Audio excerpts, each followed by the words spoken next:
오늘 이 본문을 어제에 이어서 함께 은혜를 나누고 있습니다.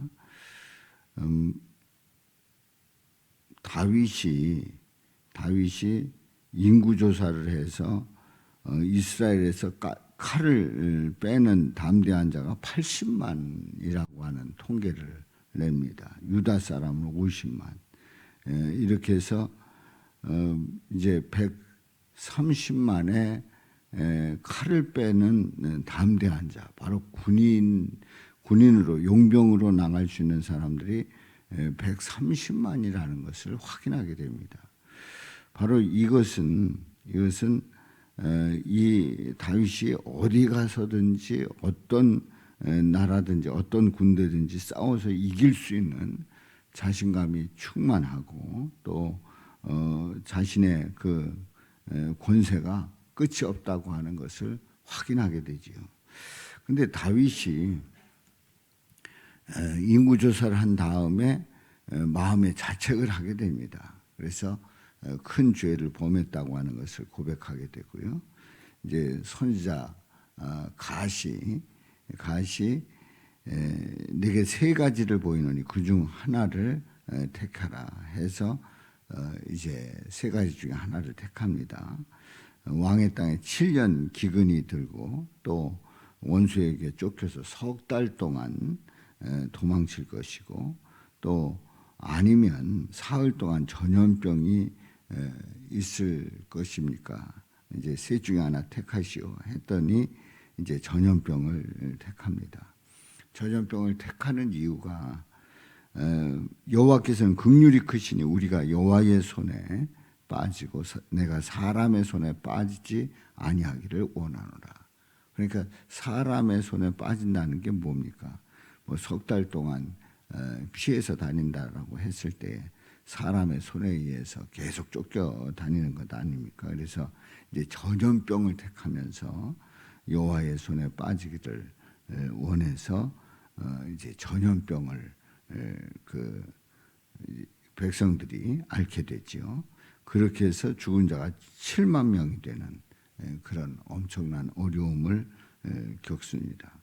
그런 가운데 번제와 화목제를 드리는 그런 과정에서 여호와께서 그 땅을 위한 기도를 들으심에 이스라엘에게 내리는 재앙이 그쳤더라 하는 바로 사무엘하 24장에 있는 말씀에 근거를 해서 이제 그때에 이제 시편 30편을 그 고백하게 되는 그러한 내용을 오늘 함께 봅니다. 그래서 1절부터 5절에 있는 말씀에 보면은 회개에 대한 그런 말씀이고요. 6절부터 12절에 있는 말씀은 감사의 회고를 다윗이 올리고 있습니다. 이제 6절에 있는 말씀에 보면 내가 형통할 때 말하기를 영혼이 흔들리지 아니하리라 하였도다. 여호와여 주의 은혜로 나를 산같이 굳게 세우셨더니 우리 하나님께서 나를 산같이 굳게 세우실 때에 형통하는 그러한 은혜가 있었음을 고백합니다.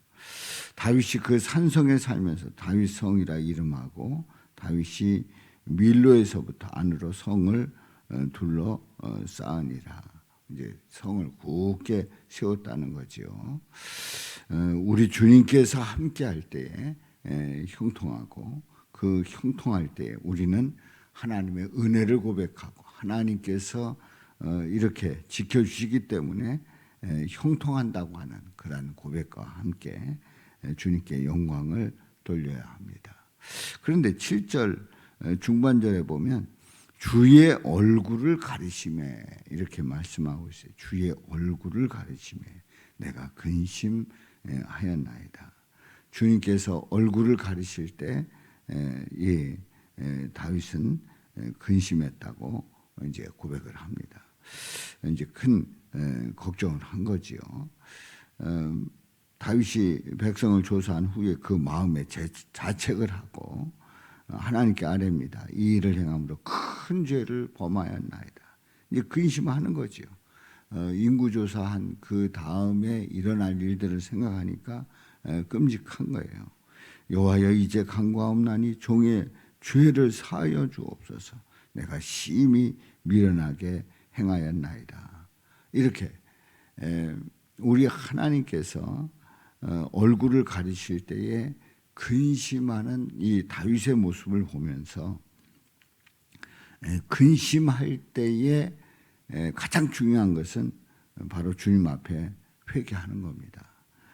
이 일을 행함으로 큰 죄를 범하였나이다. 종의 죄를 사하여 주옵소서. 내가 심히 미련하게 행하였나이다. 그렇습니다.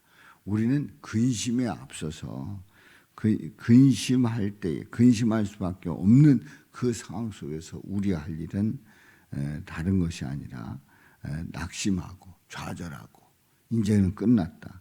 이제는 모든 게 다 틀렸다. 이렇게 낙심할 것이 아니라 이 근심할 때는 회개하는 거지요.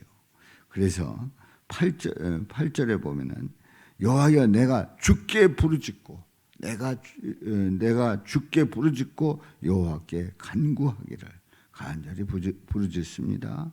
이제 9절에 보면은 내가 무덤에 내려갈 때 나의 피가 무슨 유익이 있으리요. 부르짖을 때의 고백이 내가 무덤에 내려갈 때 나의 피가 무슨 유익이 있으리요. 또 진토가 어떻게 주를 찬송하며 주의 진리를 선포하리까. 그야말로 아무것도 아닌, 그래서 소용도 없고 그리고 주님을 찬송할 수도 진리를 선포할 수도 없다고 하는 그런 자신의 그 연약함, 그리고 아무 유익이 없는 주님 앞에 쓸데없는 그런 죄인의 모습을 그대로 고백을 하고 있어요. 그래서 10절에 있는 말씀에 보면은 여호와여 들으시고 내게 은혜를 베푸소서. 은혜를 베푸소서. 부르짖을 때, 소리내어 부르짖을 때에 들으시고 또한 나를 긍휼히 여기사 응답하소서 하는 그 기도와 마찬가지로 내게 은혜를 베푸소서. 여호와여 나를 돕는 자가 되소서. 그렇게 고백을 하고 있습니다. 결국은 이 다윗이 회개하면서 하나님의 은혜가 아니면, 하나님께서 살펴주시지 않으면, 하나님께서 도와주시지 않으면 설 수 없다고 하는 그런 깊은 기도를 드리고 있습니다. 그렇습니다. 우리가 아무리 뭐 능력이 있고 뭐를 잘하고 뭐 지혜롭고 또 뭐 무슨 뒤 배경이 있고 뭐 누가 알아주고 나는 이런 사람이네 저런 사람이네 해봐야 우리 주님께서 함께 하시지 않는다고 하면 아무것도 아닙니다. 그런데 우리가 내가 보기에는 초라하고 내가 보기에는 무시당하는 것 같고 내가 보기에는 혼자인 것 같고 내가 보기에는 아무것도 아닌 것 같아도 주님께서 함께 하신다고 하면 그 어떤 누가 함께하는 것보다 더 큰 힘이 되고 또 내게 능력이 되는 줄로 믿습니다.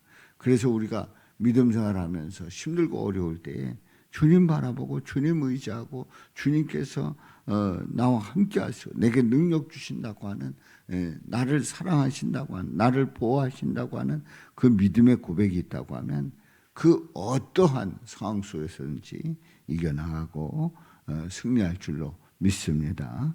자, 그래서 11절, 12절에 있는 말씀에 보면 우리 다 같이 읽어봐요. 시작. 주께서 나의 슬픔이 변하여 내게 춤이 되게 하시며 나의 베옷을 벗기고 기쁨으로 띄우셨나이다. 이는 잠잠하지 아니하고 내 영광으로 주를 찬송하게 하심이니 여호와 나의 하나님이여 내가 주께 영원히 감사하리이다. 아멘. 우리가 10절까지 있는 그 말씀에 근거해서 그야말로 주님의 은혜가 아니면 나는 살아갈 수 없다고 하는 그 고백 속에서 다윗은 주께서 나의 슬픔이 변하여 내게 춤이 되게 하시고, 슬픔이 변하여 춤이 되게 하시고 베옷을 벗기고 기쁨으로 띠를 띄우시는 그 놀라운 은혜를 베풀어 주시고 있습니다. 사무엘하 6장 14절에 보면은 다윗이 여호와 앞에서 힘을 다하여 춤을 추었다고 그랬어요. 그때 다윗이 에봇을 입었다고 했는데요.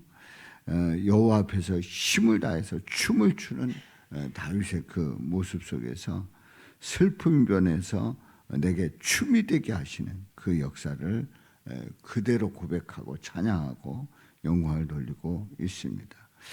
예레미야 31장 4절에 보면은 처녀 이스라엘아 내가 다시 너를 세우리니 내가 세움을 입을 것이요 내가 다시 소고를 들고 즐거워하는 자들과 함께 춤추며 나오리라. 춤추며 나오리라 말씀하고 있어요.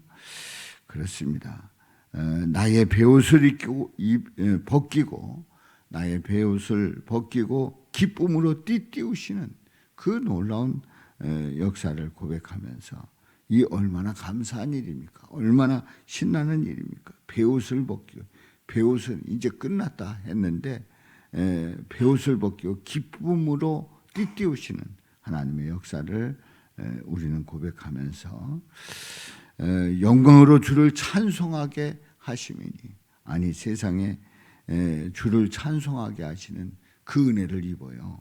그래서 여호와 나의 하나님이여 내가 주께 영원히 감사하리이다. 그렇습니다.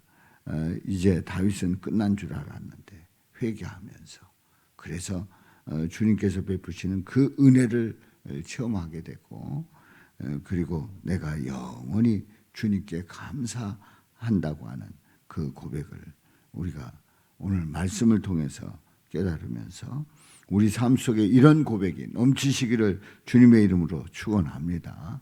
우리 예수님 때문에 우리가 기뻐하고 감사하고 찬양을 올릴 수 있기를 주님의 이름으로 축원합니다. 우리 예수님께서 고난 받으시고 십자가에서 피 흘려 죽으시는 그 안타까운 그 상황 속에서 그 일로 말미암아 우리로 하여금 슬픔이 변해서 춤이 되게 하시고 또 이제는 끝난 줄 알았는데 베옷을 입고 슬퍼하고 끝나는 줄 알았는데 기쁨으로 띠띠우시는 부활의 그 기쁨을 맛보게 하시는 그 역사를 우리에게 보여주신 예수님을 고백하며 찬양하며 오늘도 예수님 바라보며 승리하시기를 주님의 이름으로 축원합니다. 살아계신